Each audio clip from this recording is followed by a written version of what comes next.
कशा पद्धतीने गुंतवायचे आणि त्याच्यातून 2 रुपये लावले तर 4 रुपये कसे करायचे हे जर आपल्याला माहित नसलं तर ते 2 रुपये जे गुंतवले आपण त्याचा काही फायदा होणार आहे का? मग ते कशात येते? शिक्षणामध्ये. आता शिक्षण आल्यानंतर आपल्याला गरज कायची पडते?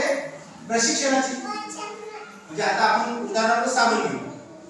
आता साबण रोज आपण आंघोळीसाठी वापरतो बरोबर. मग आता ते साबण बनवायचं समजा आपल्याला आता खूप साऱ्या लोकांना असं वाटते की बा कोणत्या तरी मोठी कंपनी असेल तिथं साबण बनते.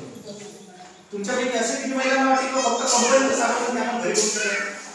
खरं का सांगा आज बघा असा कोणी आहे तुमच्यापैकी ज्याला माहिती आहे की आपण घरी सुद्धा साबण बनवू शकतो? माहिती आहे?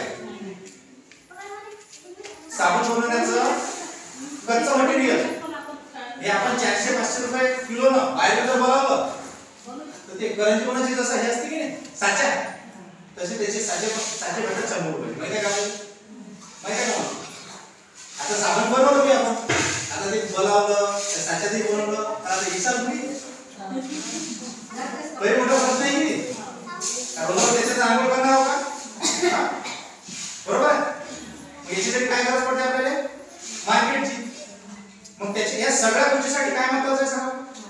प्रशिक्षण. म्हणजे उपजीविकेसाठी कौशल्य प्रशिक्षण किती महत्त्वाचं आहे?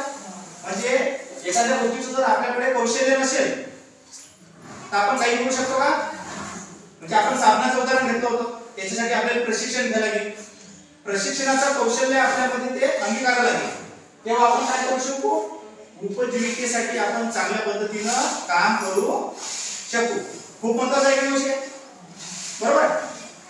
मग आता मला सांगा बचत गटाच्या माध्यमातून आपला जर समजा कर्ज पुरवठा झाला तर तुम्हाला काय काय वाटतं? तुमच्या डोक्यात कोणत्या कोणत्या आयडिया आहेत? कशा कशाचा उपयोग करू शकतो सांगा. एक जरी एक सांगा.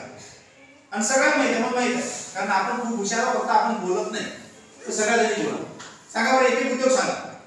कोणाला वाटते आपण कशाचा करू शकतो? बोला. पापड उद्योग आणखी पीठ गिरणी आणखी सांगा बोला. डाळीचं आणखी सांगा.